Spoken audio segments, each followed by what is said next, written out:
Ok, bonjour tout le monde. Enfin, bonsoir tout le monde plutôt. J'espère que vous allez bien. Bienvenue dans un nouveau webinaire de Fujifilm.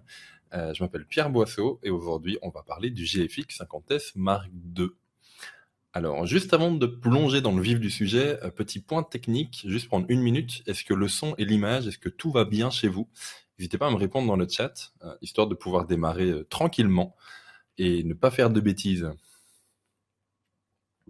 Tout est ok, nickel, oui. Ok, bon, ben génial du coup. Ça faisait un petit temps que j'avais plus fait de live ou de webinaire, donc du coup il a fallu un petit peu remettre tout ça. Pour votre info, du coup, la webcam utilisée, c'est le Fujifilm X-S10 avec le 18 mm 1.4, et le tout est fait avec du coup l'application que Fujifilm me propose, et quelques petites lumières, histoire de mettre un peu de couleur dans la pièce. Mais donc du coup voilà, c'est avec un petit appareil, on peut faire du coup de très belles choses en live, tout simplement. Bon, ok, bonjour, bonjour à tout le monde, bonsoir à tout le monde. Je vois des petits noms que je connais. Paul, bonjour, André, Bernard. Vous l'aurez vu aujourd'hui, on va parler, yep, il est là, du Fujifilm GFX 50S Mark II. C'est marrant parce que même au retour caméra, il fait petit. Il est assez compact comme moyen format. On va parler de cet appareil, de ce nouveau boîtier, large format, de l'objectif qui est nouveau, qui est livré avec le 35-70 mm. Alors je sais qu'il y aura peut-être quelques Français dans le chat, mais bon, c'est un webinaire pour Fujifilm Belgique, alors je dirais 70 mm et non pas 70, même si du coup je viens de le dire. Et on parlera également du coup, est-ce que ça vaut la peine quand on est sur APS-C ou sur plein format de passer à un format supérieur, à passer à du large format, comme notamment ce GFX 50S Mark II. Hop, je le pose là, on va le reprendre juste après. Alors, tu m'es ferme, je te pardonne. Ça va, nickel. La petite présentation est ici. Donc, on va bien parler du GFX 50S Mark II ainsi que du GF 35-70 mm. Et je vous ai préparé un petit menu, histoire de voir un petit peu qu'est-ce qu'on va voir tous ensemble. On va commencer par un petit jeu. Parce que on est jeudi soir, fin de semaine, une petite ambiance détente. On va commencer par un petit jeu tous ensemble. On parlera ensuite de la prise en main du boîtier et de l'objectif.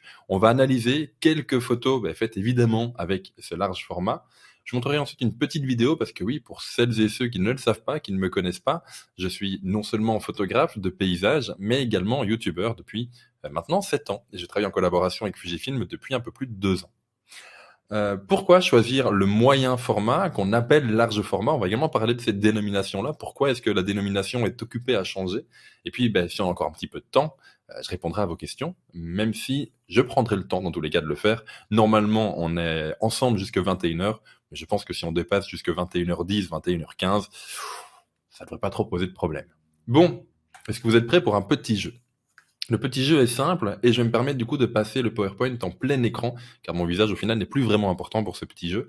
C'est le jeu des points communs, le jeu qu'on fait depuis qu'on est tout gamin, comme on dit chez moi, depuis qu'on est tout petit. C'est de trouver le point commun entre 4 images. Attention, évidemment, la règle c'est pas de se dire que le point commun c'est, comment dire, le point commun n'est pas juste l'appareil en commun. Elles ont évidemment, toutes ces photos ont été prises évidemment avec le GFX 50S Mark II, mais il y a quand même un peu plus que ça à aller chercher. Ce serait trop facile sinon.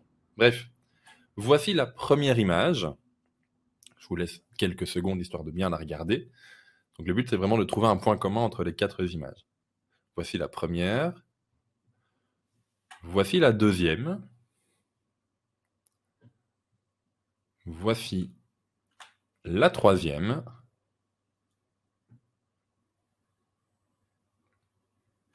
Et voici la quatrième. Je vous ai même fait un slide de récapitulatif. Bonsoir à ceux qui arrivent en cours de route. On commence par un petit jeu. Le but, c'est de trouver le point commun entre ces 4 images. Alors, je vous ai dit une bêtise, par contre. La troisième n'est pas prise avec le GFX 50S Mark II. Pour votre information, elle a été prise avec le GFX 50R, mais ça n'a pas vraiment d'importance par rapport au jeu. Donc voilà, le but, c'est de trouver, du coup, le point commun entre les 4 images. Répondez maintenant dans le chat. Me laissez pas tout seul. Forte dynamique, nous dit Pascal. Non. Bien essayé, mais non. Non, en plus, pour la deuxième image, celle de la cathédrale, ça n'est pas le cas. Même ouverture, non plus. On a du f2.8, on a du f16, on a du f22. Ça n'est pas l'ouverture. Non plus Virgile, profondeur de champ, ça n'est pas ça. Je me permets vite fait de remettre, on va passer non plus 2 heures dessus. Simulation de film adapté, non plus. Sans trépied, c'est une excellente idée, mais non. Format de l'image, non plus. Donc je repasse rapidement. Voici la première image. Voici la deuxième. Même focale, non plus. Voici la troisième. Voici la quatrième. On a quelqu'un qui a trouvé dans le chat. Effectivement, vous êtes deux. Bien vu, Peter en premier. C'est bien du crop. Toutes les images que je vous ai montrées sont des crops à minimum 100%. Pour certaines, c'est même 200%. C'est effectivement un petit truc qui m'a plutôt plu lorsque j'ai pris en main les moyens formats de chez Fujifilm, les larges formats. Hop, pardon. C'est de pouvoir cropper dedans. Alors évidemment, la taille du capteur, c'est pas uniquement pour augmenter la résolution, mais j'avoue que le fait de pouvoir zoomer dans l'image à 100, 200, voire même pour certaines 300%, ça fait quand même vachement plaisir. Voici du coup la véritable première image. On voit donc, je pense que vous ne voyez pas ma souris, mais on voit quand même du coup sur l'image de droite, l'image croppée, celle que je vous ai montrée dans le jeu, c'est finalement une toute petite partie centrale de la véritable photo. Pareil pour la deuxième ici. Les fleurs sont en réalité que la partie centrale de la photo, et de mémoire, c'est également un crop 100, voire même 150%. Pareil ici pour la troisième. Ça fait un peu puzzle du coup. Vous ne voyez pas du tout l'image. Ah, est-ce que quelqu'un peut me confirmer que vous voyez quand même bien le PowerPoint?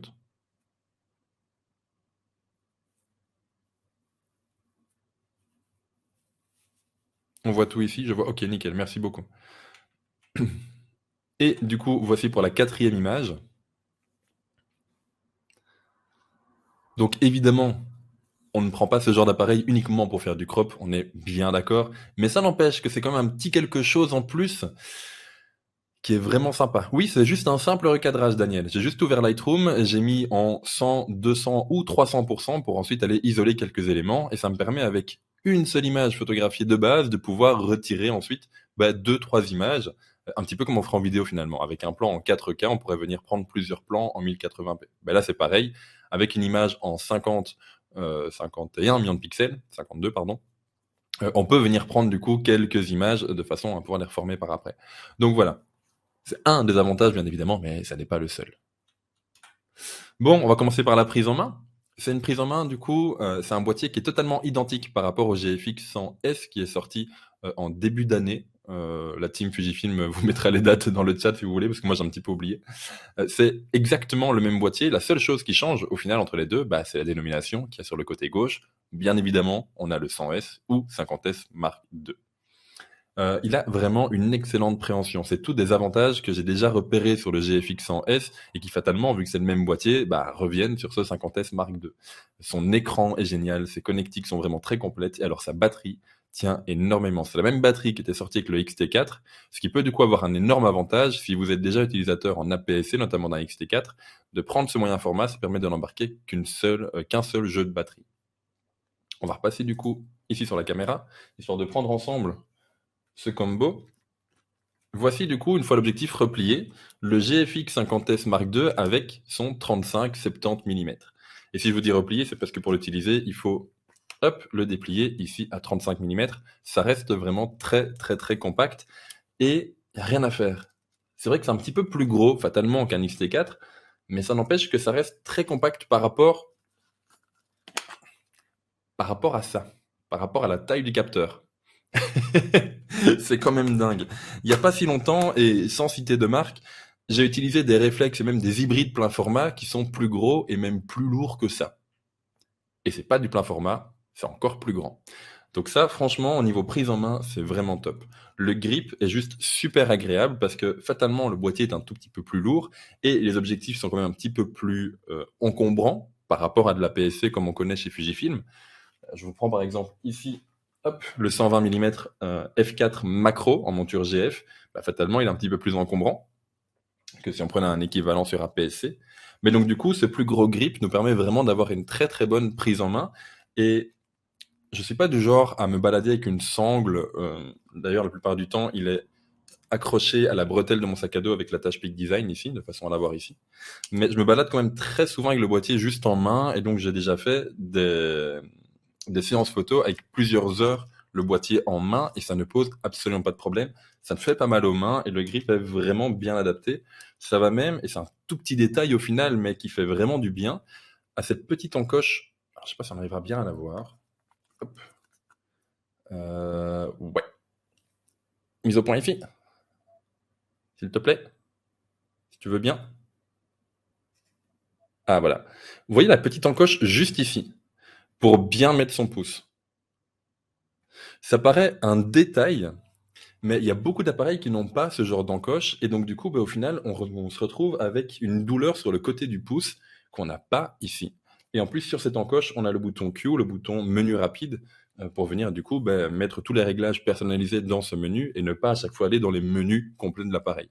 Enfin bref, c'est plein de petits détails comme ça qui sont vraiment super bien pensés, qui ont l'air vraiment anodins, pris comme ça les uns après les autres, mais qui font dans l'ensemble un boîtier qui a une prise en main excellente. Il n'y a pas d'autre mot. Je vous parlais également de son écran. C'est un écran qui n'est pas orientable, mais qui est inclinable. Comprenez donc qu'il ne va pas se retourner en mode selfie, mais il va se retourner comme ceci. Ce qui permet d'avoir un semblant de visée poitrine. Alors, je n'ai jamais eu d'appareil avec de vraies visées poitrine vraiment par le dessus du prisme, mais ça n'empêche qu'on peut quand même le mettre au niveau de la poitrine et regarder dans le même axe que l'objectif. Là où quand on va regarder avec un appareil qui a un écran orientable, on va regarder sur le côté de l'appareil et donc ne pas avoir dans le même axe euh, que l'image en fait. Et au final, ben, c'est un petit peu dérangeant ça. Donc avoir l'écran inclinable dans ce sens-là, c'est vraiment génial. Et en plus, on a un petit clip sur le côté, de façon à pouvoir l'incliner même en mode portrait. Et ça, c'est génial parce que ça permet de pas devoir se cambrer dans tous les sens de façon à prendre sa photo et de bien voir son écran. On peut juste faire ceci, baisser son bras et regarder par le dessus de façon à avoir un shoot au ras du sol, ou en tout cas beaucoup plus bas bah, que notre vision naturelle. Et donc, bah, directement voir la photo. RIP, les molettes vitesse et ISO. Effectivement, mais en fait, c'est un coup à prendre. Et je vais vous expliquer pourquoi après. Mais je suis assez d'accord avec toi. Bref, du coup, on a un très bon viseur, un très bon écran, une excellente prise en main. Bref, au niveau esthétique, le boîtier est vraiment, à mon sens, et je suis bien d'accord que c'est une question de goût, il est totalement parfait. Bon, passons un petit peu à la suite maintenant. Passons, hop, à l'objectif. Je me permets de l'enlever ici de l'appareil. Voilà. On a donc un objectif pour large format, la gamme GF qui est assez compacte. Alors effectivement, c'est pas une ouverture fixe, c'est une ouverture f4.5 quand on est à 35 mm et qui glisse jusqu'à 5.6 quand on est à 70 mm. Mais au final, ça me pose pas vraiment de problème parce que avec ce genre d'appareil, avec ce genre de capteur, je vais pas prendre des photos tout le temps à pleine ouverture, et l'ouverture ici me convient parfaitement dans le sens où je ferme très souvent à f8, f11, voire même f16, vu que c'est un capteur plus grand que du plein format. Chose super à noter, et j'ai pu le tester ces derniers jours vu la météo de notre beau pays, il est WR. Et je confirme qu'il résiste très très bien à la pluie. Voilà, il est tout propre d'ailleurs. Quand je le rendrai chez Fujifilm, je voulais nettoyer avec une bonne drache de chez nous. Hop, voilà. Bon, la prise en main, c'est fait. Passons à la suite. Yep. Voilà. Parlons un petit peu du boîtier. Sa grande force, c'est son prix. 4 000 €, enfin pour être précis, 3 999 € en boîtier nu pour un moyen format, pour du large format. Je m'explique à chaque fois de dire les deux, mais j'expliquerai pourquoi est-ce qu'on dit large format à la fin. Euh, Effectivement, c'est moins cher que la V1, comme le dit Pascal, et c'est surtout un appareil avec un capteur plus grand qu'un plein format, au prix, voire même à un prix plus bas que certains pleins formats. Et donc c'est un prix qui est très agressif de la part de chez Fujifilm et qui permet vraiment de mettre un premier pas dans ce monde des appareils GFX et de la gamme GF au niveau des objectifs. C'est un prix qui est vraiment très intéressant et qui du coup nous permet à nous, photographes du commun des mortels, je veux dire pas ceux qui utilisaient déjà du moyen format auparavant, de commencer à s'intéresser parce que, ben, au final, en quelques années, on a eu ce type d'appareil qui passe de plusieurs dizaines de milliers d'euros à ici un entrée de gamme à 4 000 €. Juste, le prix est juste complètement fou. Son IBIS, j'en ai pas encore parlé, mais son sa stabilisation est juste incroyable. Je vais vous montrer quelques photos que j'ai faites après, en pleine nuit quasiment, il y avait juste encore un tout petit peu de lumière dans le ciel, et j'ai fait des photos à 1/40e de seconde, à main levée, fatalement, sinon c'est de la triche, avec le 120 mm, donc c'est un équivalent 90 mm, 90 pour les quelques français, et la photo, bien évidemment, est nette. Alors que c'est un grand capteur, c'est à main levée, c'est avec une longue focale à 1/40e de seconde, sans aucun problème. Boîtier très compact, bah, vous l'avez vu ici. Certains pleins formats sont même plus gros et plus lourds que ce GFX 50S Mark II. Donc c'est assez intéressant de se dire que dans son sac, on peut embarquer le boîtier avec quelques objectifs pour un équivalent, voire même des fois plus léger que certaines gammes plein format. Excusez-moi. Donc 900 grammes, c'est ultra léger. La prise en main, je vous l'ai dit, je vais pas encore m'expliquer 2 heures dessus, mais elle est vraiment top. Et alors, la gamme d'objectifs, pour moi, couvre quasiment tout. Et je reviens sur le quasiment. Pour moi, il manque deux choses, mais qui ont été annoncées. C'est une optique à décentrement et un grand angle. Un zoom grand angle. Et ces deux choses-là ont été annoncées dans le dernier X Summit qui a eu lieu début septembre, si je ne m'abuse. Ça va arriver. Donc voilà. C'est pour moi les deux manquent et ça va être réparé. Pour le reste, on a du zoom transstandard, on a du zoom en téléobjectif, on a un objectif macro, on a un téléobjectif, on a plein d'objectifs fixes en focale standard. Je vous ai notamment pris ici, je pense que même que c'est un des premiers objectifs qui est sorti en monture GF, c'est le 63 mm 2.8, ça correspond à peu de choses près à un 50 mm. C'est assez compact par rapport à la monture. C'est ça qui me tue aussi, par exemple, c'est la taille des objectifs. C'est assez impressionnant quand on n'est pas habitué. Bref, au niveau de la gamme d'objectifs, on a vraiment tout ce qu'on veut. Bon, c'est bien de parler de matériel, mais moi ce que je préfère avant tout, c'est de parler photo, parce que c'est ce que j'aime faire. J'ai pris ici quelques exemples de photos prises avec le capteur qu'embarque ce GFX 50S Mark II. Et c'est le même capteur que les premières générations, le premier 50S et ainsi que le 50R. L'été passé, je suis parti dans le sud de la France pendant quelques temps, histoire d'échapper un peu à la météo de notre pays. Et j'ai pu embarquer, grâce à Fujifilm Belgique, le GFX 50R avec deux objectifs, mais j'ai utilisé principalement le 63 mm 2.8, et celui que je viens de vous montrer, pour raison de compacité, tout simplement. C'est donc le même capteur et ça fournit la même image, c'est pour ça que je me suis permis de reprendre ces photos dans ce PowerPoint, dans cette présentation aujourd'hui, car au final, ça fait les mêmes images que le 50S Mark II, même s'il y a quelques petites choses en moins sur le 50R, heureusement, vu que c'est un ancien boîtier. Ici, du coup, cette première image, je l'ai prise parce que, comment expliquer? La dynamique, elle est juste folle en moyen format. C'est quelque chose auquel je l'avais déjà pas mal lu sur des sites internet et je m'étais dit à chaque fois, oui, mais c'est peut-être des gens qui exagèrent un petit peu histoire de survendre le moyen format ou de l'idolâtrer. Et en fait, une fois que tu mets ton pied dedans, une fois que tu mets ton œil dans le viseur surtout, tu te rends compte que c'est pas un mensonge. La dynamique, elle est vraiment dingue et la restitution des détails est juste incroyable. Fatalement, dans le sud de la France, on a toutes ces maisons colorées, j'étais obligé d'y passer. Et là également, la restitution des couleurs, c'est quelque chose qui est également surprenant, notamment quand on vient d'un APS-C ou d'un plein format. On a ce petit quelque chose en moyen format, en tout cas en large format, qui est assez compliqué à définir pour moi en tant que daltonien, je dois bien l'avouer. Mais sur les nombreux sites internet, sur les nombreux retours d'utilisateurs que j'ai vus, il y a beaucoup moins de déviance de teinte. On peut souvent voir sur des appareils APS-C ou sur des appareils plein format des petites teintes qui peuvent plaire ou non. Je sais notamment que sur les premières versions des Fujifilm X-T1, il y avait une petite teinte qui plaît encore aujourd'hui et qui fait que ce sont vraiment des boîtiers très particuliers. Eh bien, sur les moyens formats, c'est vraiment neutre, ce qui permet de les retoucher vraiment comme on veut par la suite en post-production. J'ai fait également des shoots pour des clients, et notamment un client qui est un fabricant, j'ai dit un fabriqueur, ouh là là Pierre, c'est jeudi soir, un fabricant de meubles haut de gamme, où ici il a du coup utilisé un bois qu'il a brûlé pour le rendre noir, et dans lequel il a incorporé deux matériaux différents, une barre en laiton ainsi que du marbre. Et cette photo a juste été faite à main levée au GFX 50R et 63 mm 2.8. Et si je vous ai présenté ce petit jeu des points communs en tout début de vidéo, eh bien c'est pour cette raison-là. Avec une seule photo que j'ai utilisée de base pour son site internet, lui a pu utiliser plusieurs crops de cette photo, plusieurs parties de cette photo, de façon à les utiliser sur ses réseaux sociaux, mais également les publier dans des magazines, en faire des flyers et même en faire une affiche qui est maintenant devant son bâtiment, là où il crée ses meubles. Bref, la résolution est tellement haute qu'en prenant une seule photo, j'ai réussi du coup à créer 5, 6 images qui ont eu leur place du coup dans pas mal d'utilisations bien différentes. Bon, c'est bien de parler des anciens boîtiers, on va quand même parler de ce boîtier d'aujourd'hui, le 50S Mark II.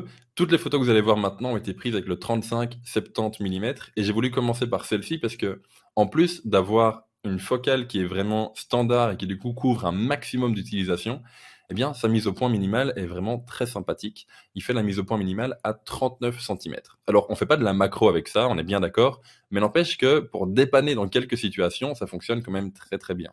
Ici, j'ai pris cette plante, c'est une petite fleur qu'on a aussi dans le terri à Charleroi. J'ai pris du coup cette photo vraiment à la mise au point minimale, et pourtant j'étais à f10 ou f11 de mémoire, et on voit quand même que grâce à la taille du capteur, on a quand même pas mal de flou à l'arrière. Pascal, 39 cm, c'est sur tout l'objectif, de 35 à 70 mm.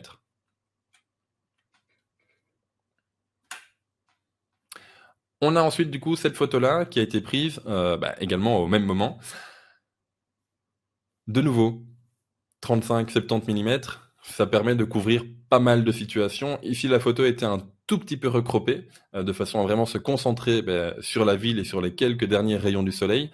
Et cette photo-là est un JPEG. Cette photo-là n'a pas été retouchée. Elle est faite du coup avec les simulations de films du boîtier. Ceux qui me suivent un peu sur YouTube et même ceux qui ont déjà vu les derniers webinaires que j'ai pu faire pour Fujifilm savent que j'aime plutôt bien les simulations de films. Et donc voilà, ça c'en est encore un exemple. De mémoire, c'était du classique Chrome que j'avais un petit peu trafiqué pour ajouter un petit peu plus de contraste. Voici la photo dont je vous parlais tout à l'heure. Cette photo-là a été prise à 1/40e de seconde et elle est complètement nette. On peut aller zoomer dans la tour de police, la tour bleue qui est en plein milieu. Je pense même qu'on pourrait aller voir dans les bureaux, voir les policiers qui font des heures sup. C'est très très net alors que c'est pris à main levée. Et cette fois-ci, avec cet objectif-là, le 120 mm f4 macro, mais qui dans ce sens-ci n'est pas utilisé pour de la macro. C'est donc un équivalent 90 mm si je ne dis pas de bêtises. Voilà, ça a été fait avec ça, à 1/40e de seconde, et pourtant, si je ne dis pas de bêtises, l'objectif n'est pas... Si, il est stabilisé, pardon. Mais donc voilà, ça fonctionne bien. Rien à dire là-dessus, la photo est très très nette. Et de nouveau, quand je vous parlais d'une large gamme d'objectifs, eh bien même les objectifs un petit peu plus téléobjectifs sont stabilisés, ce qui permet l'utilisation à main levée sans aucun problème. Hop. Je le repose là derrière. Bon, parlons un peu de l'objectif maintenant, le 35-70 mm. Comme je vous l'ai dit, pour moi, c'est une focale idéale, dans le sens où c'est un transstandard, ça permet du coup d'avoir un objectif à mettre sur son boîtier, et puis quand on n'a pas trop d'idées de quoi shooter, qu'on a juste envie de sortir, c'est vraiment l'objectif idéal parce qu'il fait un peu de tout. Il est à la fois compact et léger, vous l'aurez vu.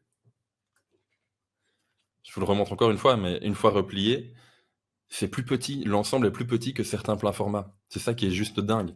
Donc voilà, une fois replié, il rentre dans un petit sac. Et pourtant, on a ici un large format. Il est tropicalisé, je voulais bien tester. Il a une excellente prise en main, ses bagues sont très très fluides. Personnellement, j'aurais voulu que la bague de mise au point soit un tout petit peu plus grosse parce que j'ai des grandes mains quand même. Mais bon, je pense que dans ce cas-là, si la bague de mise au point avait été un tout petit peu plus grosse, on aurait perdu un petit peu en compacité de l'objectif, vu qu'il aurait dû être un peu plus long. Donc voilà, il faut savoir ce qu'on veut. J'aime bien la compacité et je préfère la compacité à avoir une bague de mise au point plus grosse. Hop. Effectivement, comme le dit Pascal, cet objectif n'a pas de bague de diaphragme comparé aux autres objectifs de la gamme GF et même de la gamme XF qui ont la plupart du temps du coup une bague de diaphragme. Celui-ci n'en a pas. Ces bagues sont très très fluides comme je vous l'ai dit et puis surtout, il a un diamètre de 62 mm. Alors pourquoi est-ce que je vous ai mis ça comme avantage? Ça peut paraître bizarre, mais ça permet du coup, 62 mm c'est assez petit, ça permet du coup d'acheter des filtres pas trop chers. Parce que fatalement, les filtres, plus ils sont grands, plus ils sont chers. Et ça permet également, si vous avez des filtres déjà pour vos capteurs APS-C, pour vos appareils en APS-C, pour les objectifs en APS-C du coup, pardon, mais de les utiliser également en GF, pour les optiques GF, car au final, la taille n'est vraiment pas démesurée. Donc, ça permet d'utiliser les mêmes types de filtres, voire même avec des bacs d'adaptation, ou si vous n'en avez pas, pour les acheter, acheter un filtre à 62 mm, ça reste quand même beaucoup moins cher qu'acheter un filtre à du 80 mm. Hop, je le remets là. Non, je le mets à côté de moi, j'arrête de jouer avec. Bon, avant de continuer, j'aimerais juste vous montrer une petite vidéo. Vous vous souvenez des photos sur le terri dont je vous ai parlé il y a quelques temps? Ceux qui me suivent sur YouTube savent que j'en ai déjà fait une vidéo où je vous ai condensé une toute petite partie de 3 minutes, 3 minutes 30, histoire du coup de vous montrer un petit peu mon avis, mais cette fois sur le terrain, car après tout, en parler dans un bureau c'est bien, mais sur le terrain c'est encore mieux. Laissez-moi juste le temps de trouver la vidéo. Voilà. Hop, on se retrouve juste après la vidéo. N'hésitez pas, si jamais vous n'entendez pas de son, à bien vérifier si votre lecteur a bien mis le son en avant. Hop, c'est parti. À tout de suite après la vidéo.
Hop, me revoilà du coup.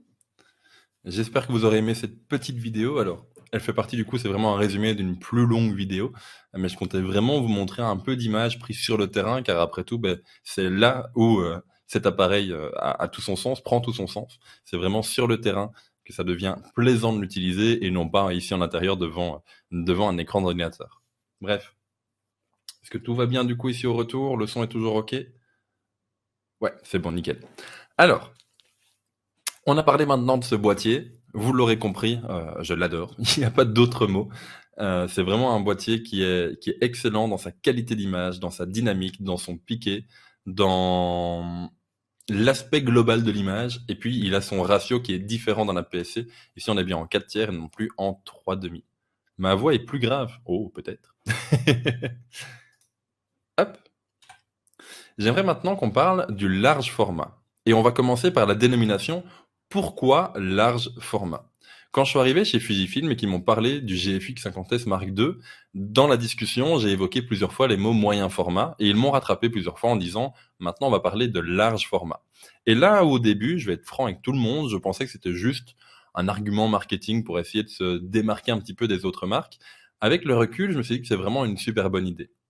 En effet, si on prend juste la dénomination pure et dure, si on parle un petit peu français, si on prend les mots et qu'on les classe sur une échelle de 0 à 100, le plein, un verre plein, faire un carton plein, ça va vraiment évoquer le 100%. Tandis que moyen, bah, c'est vraiment vers le milieu, vers du 50%. Et donc, dans l'idée générale, un moyen format, c'est forcément moins bien qu'un plein format. Parce que le plein est vraiment, le mot plein est vraiment supérieur au mot moyen. Et donc, le fait d'utiliser non plus le mot moyen format, mais les mots large format, ça permet d'avoir dans l'idée que le large format est beaucoup plus large, donc beaucoup plus grand que le plein format. Ça paraît tout bête comme dénomination, mais dans l'esprit des gens qui ne connaissent pas ce qu'est un moyen format, utiliser les mots large format, ça évoque en eux le fait d'avoir un capteur plus grand. Donc c'est pas juste un mot, c'est vraiment utile en tout cas. Le capteur est un Bayer et non pas un X-Trans. Euh, Utilité du moyen format par rapport au large format, et bien justement, on va en parler maintenant. J'aimerais d'abord commencer par ses avantages. Évidemment, on l'a vu dans le petit jeu que j'ai fait ici en avant pour commencer ce webinaire, il y a la résolution. Ici, on a des résolutions de 51 ou de 102 millions de pixels avec les GFX 100 et 100S. On a en plus un rendu particulier. Alors évidemment, c'est subjectif. Je ne saurais pas vous décrire ce qu'il y a sur ce rendu. Mais l'image me paraît plus nette. L'image me paraît plus piquée. La dynamique est bien meilleure. L'image est vraiment beaucoup plus... J'ai sharpening en tête, mais du coup c'est un mot anglais. C'est vraiment beaucoup plus net. Et que ce soit en portrait, en architecture, en paysage, c'est quelque chose qui se voit énormément. La profondeur de champ est également beaucoup plus courte sur un moyen format, sur un large format, que sur un plein format. Si vous shootez par exemple avec un des derniers objectifs qui est sorti en monture GF, qui est le 80 mm f1.7, 80, 85, j'ai un petit doute, mais il me semble que c'est un 80. Ça veut la profondeur de champ quand vous allez shooter à 1.7 va être vraiment beaucoup plus courte que lorsque vous allez shooter à 1.4 par exemple en plein format. Et en portrait, ça peut avoir beaucoup d'utilité. J'aime bien lorsque je fais un petit peu de portrait, ce qui est plutôt une chose rare, je dois bien l'avouer, faire la mise au point sur les yeux et avoir une profondeur de champ très courte de façon à ce que le reste part dans un flou. Et faire ça avec un large format, du coup, ça permet d'avoir, si on shoot à 1.7 au niveau de l'œil, bien juste avoir la zone de netteté qui s'arrête presque à l'arcade et d'avoir déjà le flou qui commence ici. Là où en plein format, on va avoir une zone nette jusqu'à l'oreille. C'est des petites choses comme ça qui sont différentes et je dois bien avouer que ça rajoute ça, comment dire, ça vient aider ce rendu si particulier. Robert et Dan, chacun son avis. Vous pouvez penser que c'est juste du marketing. Ça n'empêche que le mot, je trouve, est quand même bien choisi. Euh, Au niveau du piqué, bah oui, je vous l'ai déjà dit, moi je suis photographe de paysage, alors je dis à chaque fois paysage naturel et urbain parce que j'aime bien shooter tant en forêt qu'en ville, qu'en dans des lieux abandonnés en urbex. J'ai notamment amené ce GFX 50S Mark II hier en urbex, pouvoir se mettre sur un trépied et pouvoir shooter du coup à f16, f18, f20, ben quand même, ça permet d'avoir une zone d'honnêteté qui est incroyable et d'avoir du détail dans toute l'image. Et si je dis shooter sur trépied, ça n'a rien à voir avec la taille du capteur ou la résolution. Même si j'étais sur un micro 4 tiers, j'aurais dû shooter en trépied.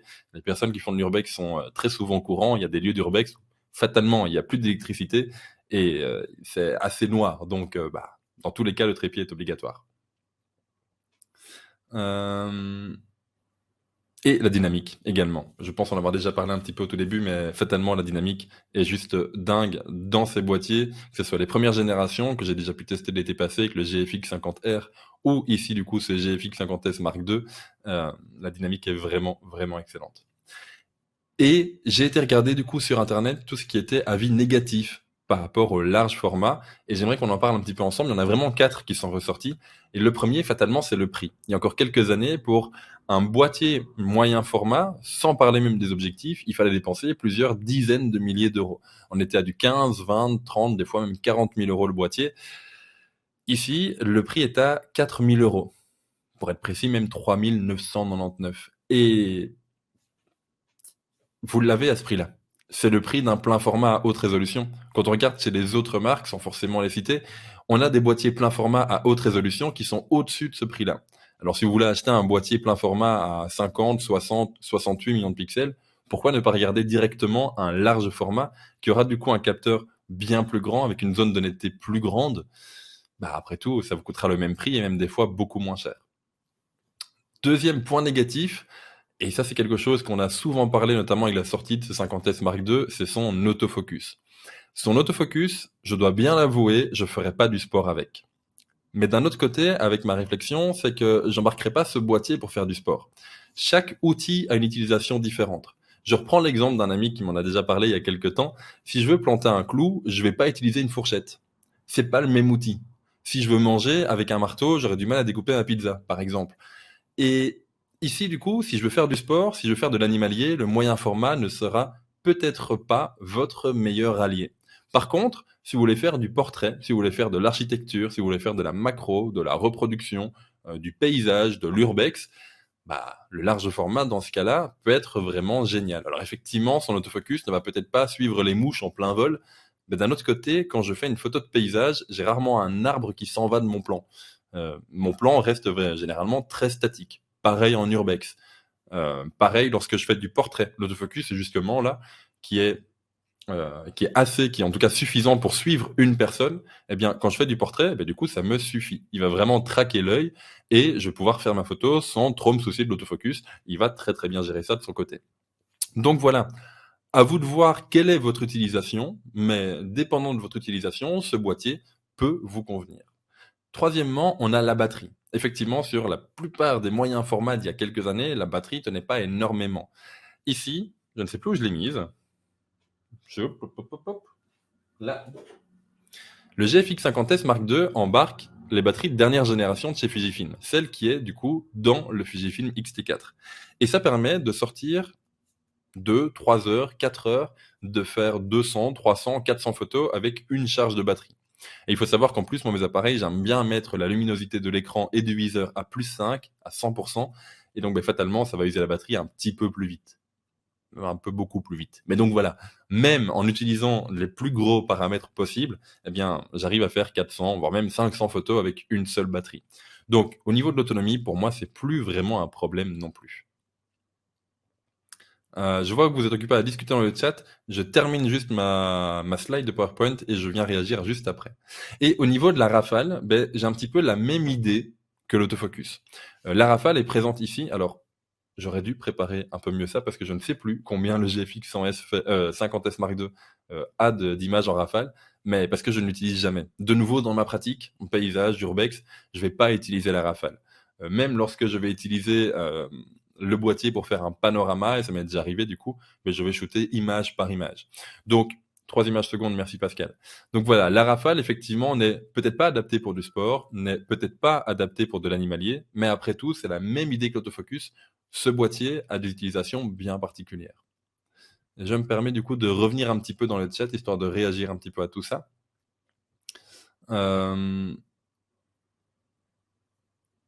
Parler de large format en 2021 alors que le moyen format existe depuis 1901. Oui, mais ça n'est que du français. Hop. 400 photos, c'est déjà 60 gigas. Tout à fait, Pascal. C'est donc justement pour ça que je déclenche un petit peu moins avec ce moyen format, avec ce large format. Tout simplement parce que, comme tu l'as dit, les photos sont de plus haute résolution, donc les fichiers ont des poids beaucoup plus lourds, et donc je vais déclencher moins, de façon un petit peu moins quand même, stockée sur mon disque dur. Hop. Voilà, il me semble qu'on arrive ici au bout du slide. Nickel. Donc, hop, je reviens ici. J'aimerais juste terminer du coup avec cette question. Est-ce que le large ou moyen format est destiné pour vous? J'ai déjà abordé du coup pas mal de points, je pense, dans la dernière slide qu'on a vue ensemble.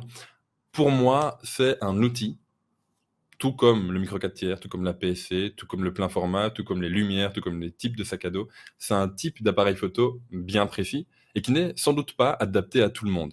Mais si tu as besoin d'un appareil avec une haute résolution, si tu n'as pas forcément besoin d'un autofocus de folie parce que les photos que tu vas faire ne nécessitent pas d'un tracking hyper précis et très rapide, si tu n'as pas besoin de 30, de 25 ou 30 images par seconde, bien, ce genre d'appareil peut être vraiment adapté. Personnellement, dans mon utilisation, ce qui est important, c'est plusieurs choses fatalement. C'est premièrement la netteté globale de l'image. Je suis photographe de paysage et notamment lorsque je vais utiliser les photos pour de l'architecture ou en ville, j'ai notamment shooté récemment dans Bruxelles avec, je dois bien avouer que le rendu global de l'image m'intéresse beaucoup plus que de savoir si l'autofocus va suivre un animal qui court par exemple. Également, sa montée en ISO est excellente. Je ne voulais pas aborder ici parce que c'est après tout quelque chose qui existe déjà depuis les premiers larges formats chez Fujifilm. Le GFX 50S et 50R montaient déjà très très bien en ISO. Avec le 50R, je faisais des photos à 3200 sans aucun problème. Et avec l'arrivée du 100S et du 50S Mark II, on a vraiment un step au-dessus, on a vraiment un truc en plus. On peut monter à 6004 sans problème, sans aucun problème. Donc, la montée en ISO est excellente. Le rendu global de l'image est vraiment très net. Il y a vraiment ce truc en plus. Le ratio de l'image est différent, ce qui permet de cadrer différemment également ces photos. Bref, c'est tous des petits outils qui effectivement ne correspondent pas à tout le monde, mais qui dans mon utilisation font une réelle différence.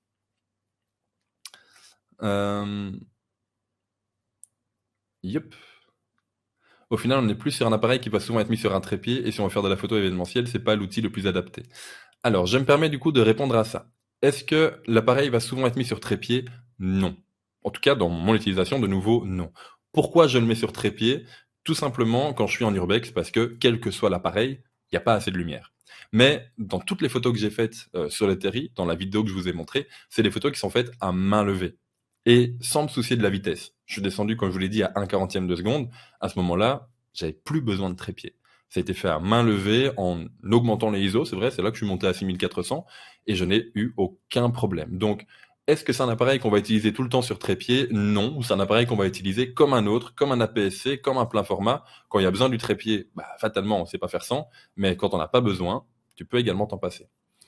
Si on veut faire de la photo événementielle, c'est pas l'outil le plus adapté. Ça dépend de comment tu abordes la photo événementielle. Je prends un exemple.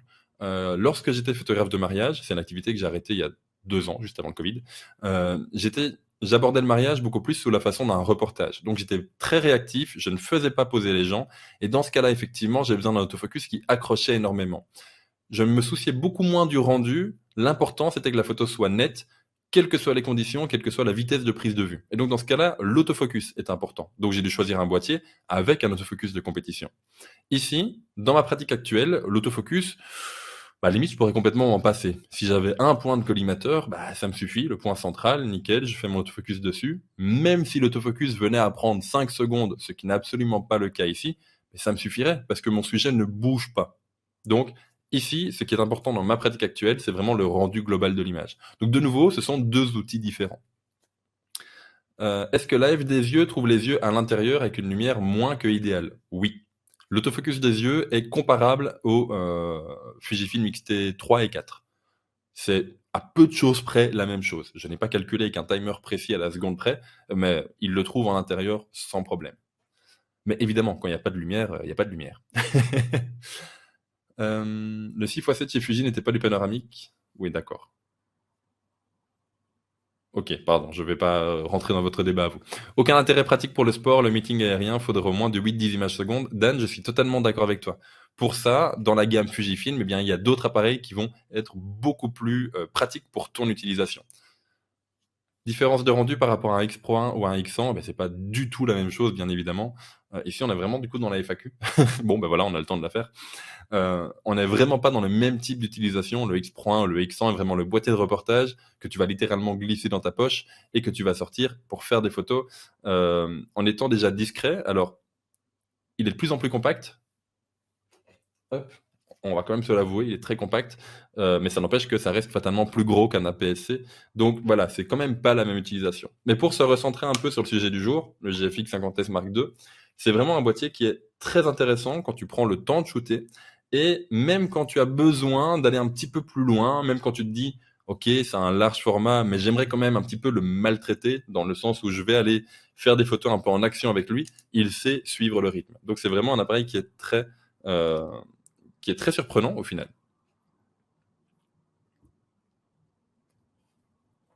Ok, ça part du coup dans des argentiques panoramiques. Tout ça. Bref, je ne sais pas si vous avez encore quelques questions ici du coup pour parler de ce GFX 50S Mark II. Hop, voilà, je le remets là. Tu changerais le GFX 50R par un GFX 50S Mark II? Oui, évidemment, je changerais l'appareil, le 50R par le 50S2 pour la stabilisation. Tout simplement. Comme je vous l'ai dit un peu plus tôt, je shoote beaucoup à main levée, tout simplement parce que j'aime pas des fois prendre le temps d'installer le trépied. Et puis, il faut bien avouer, quand tu es en paysage et que tu as un coucher de soleil ou un lever de soleil, en fait, tu fais des photos un peu contre la montre. Tu dois vraiment te dépêcher de les faire parce que le soleil va pas t'attendre dans tous les cas. Et donc, le fait de déplier le trépied, pardon, de devoir t'installer, de prendre ton cadrage, etc., eh bien, la lumière a déjà changé plusieurs fois. Et donc, tu préfères shooter sans trépied de façon à être plus rapide, plus actif, et dans ce cas-là, la stabilisation a beaucoup d'importance pour moi. Donc oui, si je pouvais, je changerais du coup entre le 50R et le 50S Mark II. Euh, Tu as pu le comparer avec le GFX 100S. Alors, j'ai pas eu les deux boîtiers en même temps. J'ai eu le 100S en mai-juin et fatalement ici je l'ai eu depuis fin septembre, si je ne dis pas de bêtises. C'est deux boîtiers très semblables. Je vous l'ai dit, au niveau prise en main, ce sont les mêmes. Au niveau interne, c'est un petit peu différent. Évidemment, il y a déjà la résolution qui change. Tu passes de 51 à du 102 millions de pixels.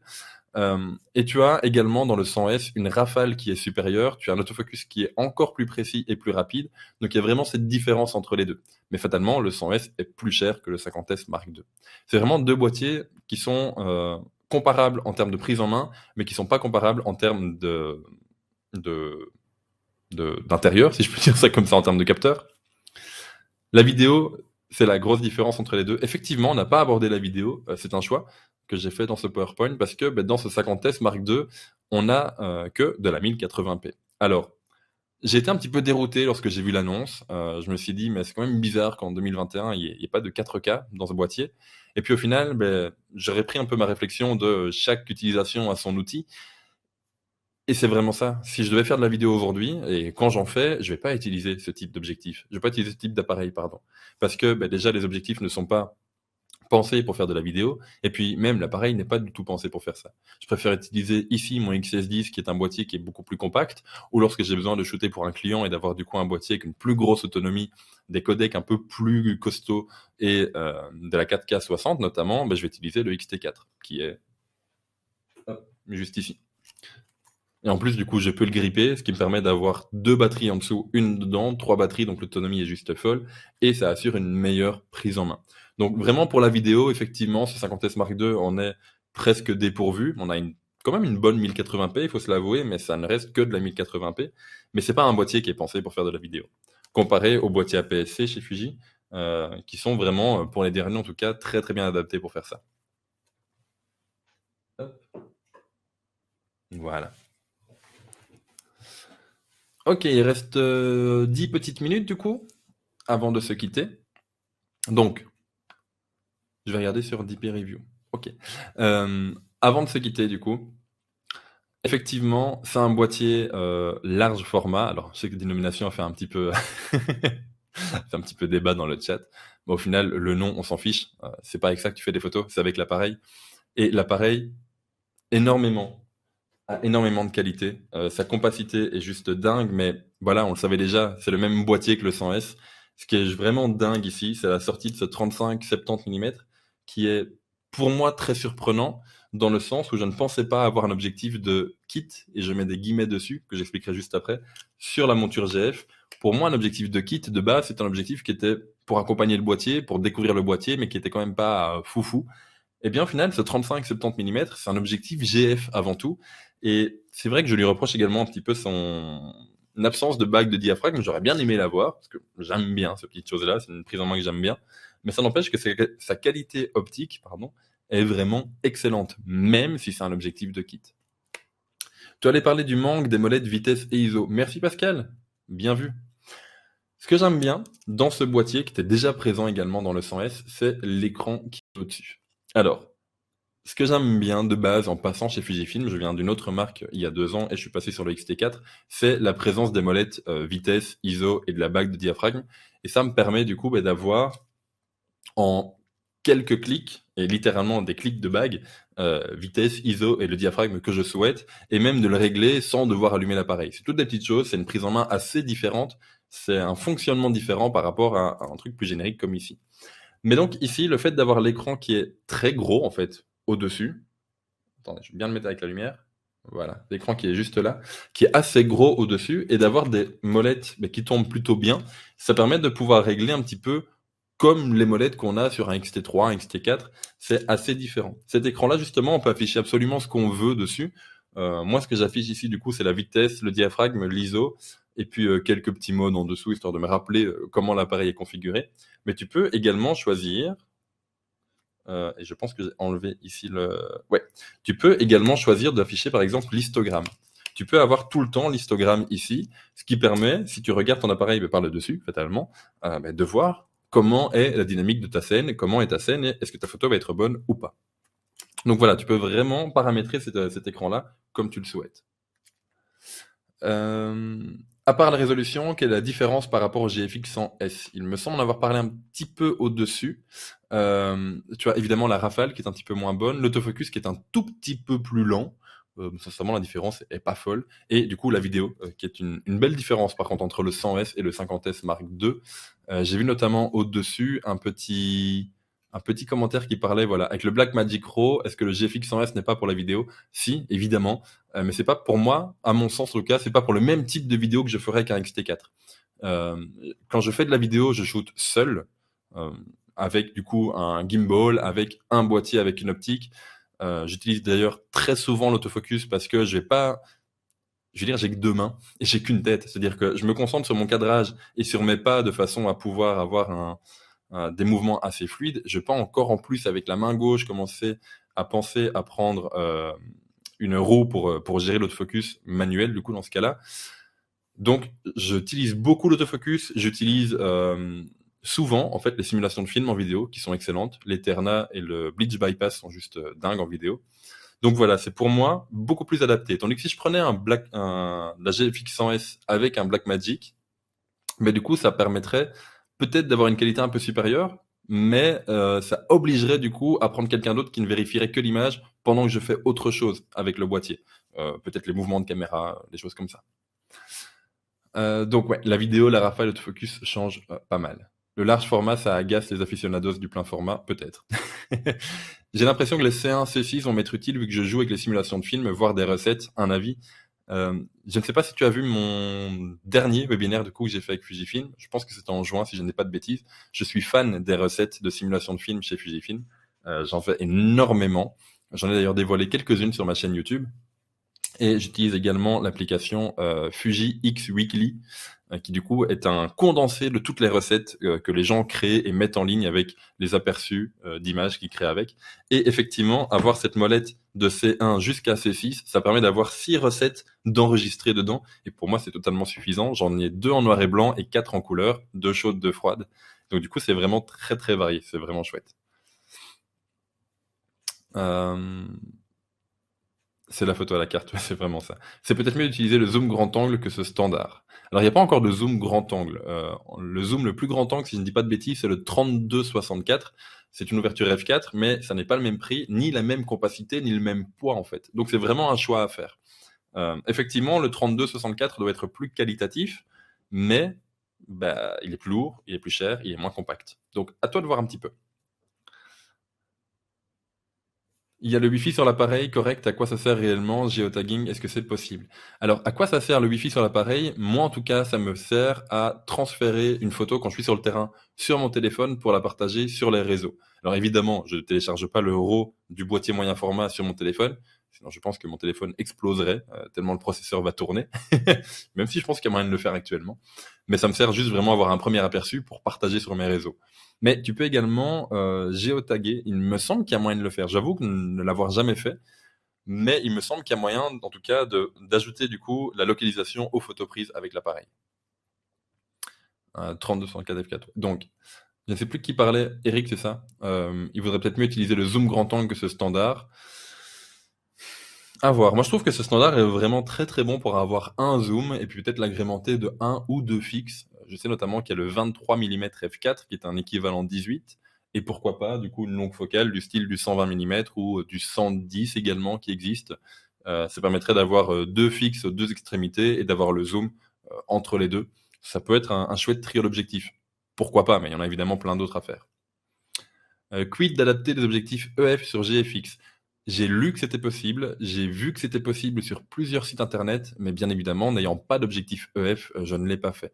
Je sais que c'est également possible avec des objectifs de chez Nikon. Des objectifs du coup en monture, je crois que c'est FX chez eux, je ne sais plus également. Euh, mais du coup, il y a moyen de le faire. Certains objectifs, il y a des listes qui sont disponibles sur Internet, parce qu'évidemment, tous les objectifs n'ont pas la possibilité d'être montés sur la monture GF, parce qu'il faut pas oublier que c'est un capteur qui est plus grand. Donc voilà. Encore faut-il, bien vu Pascal, que les objectifs EF gèrent cette définition, on est bien d'accord, c'est pas des objectifs qui sont prévus pour un capteur aussi grand.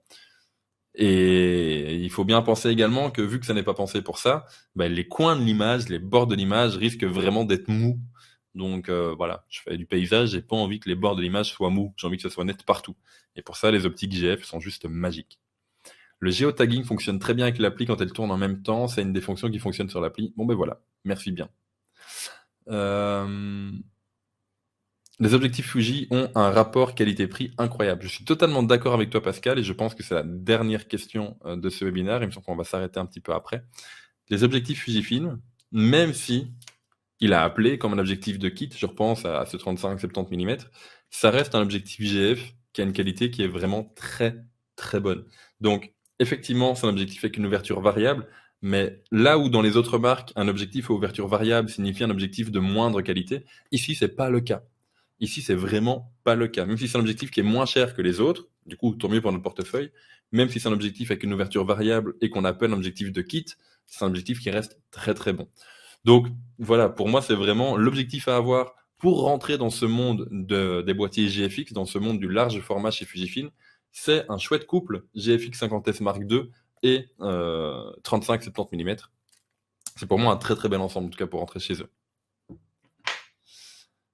J'ai la Fringer EF XF Pro 2 avec bague de diaphragme pour la macro. Effectivement, c'est celle-là, celle-ci qui revient très très souvent. Comme le dit André, bien vu pour les adaptateurs, il faut prendre une bonne qualité. Mais ça, il y a pas de recette miracle. Même quand vous adaptez par exemple un objectif argentique sur les boîtiers récents, il faut un bon adaptateur. euh, pour plein de choses en fait, pour plein de raisons. Juste déjà pour la monture, avoir un adaptateur en plastique que tu as acheté 5 euros, c'est peut-être pas l'idéal parce que tu pourrais du coup facilement le casser, donc faire tomber ton objectif. Mais lorsqu'en plus il y a du traitement de lentilles dedans, ben, fatalement il faut une bonne qualité, sinon tu vas dégrader un petit peu l'objectif qui est présent et rendre ton image beaucoup moins bonne au final. Donc voilà. Bon, il me semble qu'on va s'arrêter là. Merci beaucoup en tout cas à toutes et tous d'avoir suivi ce webinaire. N'hésitez pas, si vous avez d'autres questions, à les poser sur les réseaux, que ce soit les réseaux de Fujifilm Belgique ou mes réseaux à moi. Il me semble que j'avais fait une slide en plus avec ça. Hop, voilà du coup. Mes deux réseaux principaux, mes deux canaux de communication principaux, YouTube et Instagram. N'hésitez pas à m'envoyer un message ou à regarder une vidéo et mettre un commentaire en dessous. Je parle énormément fatalement de Fujifilm, mais que ce soit du moyen format, large format ou de la PSC, il y a pas mal de vidéos qui sortent là-dessus. Donc voilà, si ça vous intéresse, n'hésitez pas à venir vous abonner à ces deux canaux de communication. Et puis on en parlera un petit peu entre nous. Hop. Oui, Bruno, il y a une rediff. Bref, je vous souhaite à toutes et tous une excellente soirée. N'oubliez pas, le plus important c'est de sortir, faire des photos et d'y prendre du plaisir, quel que soit le matériel qu'on utilise. Et merci beaucoup pour tous vos commentaires. Nous on se dit à très bientôt. Pour ceux qui viennent aux Photo Days, n'hésitez pas, on s'y croisera certainement. Je serai présent le samedi et dimanche. Et à mon avis, dans le coin du stand de chez Fujifilm. Et puis pour les autres, à la prochaine. Bonne soirée tout le monde.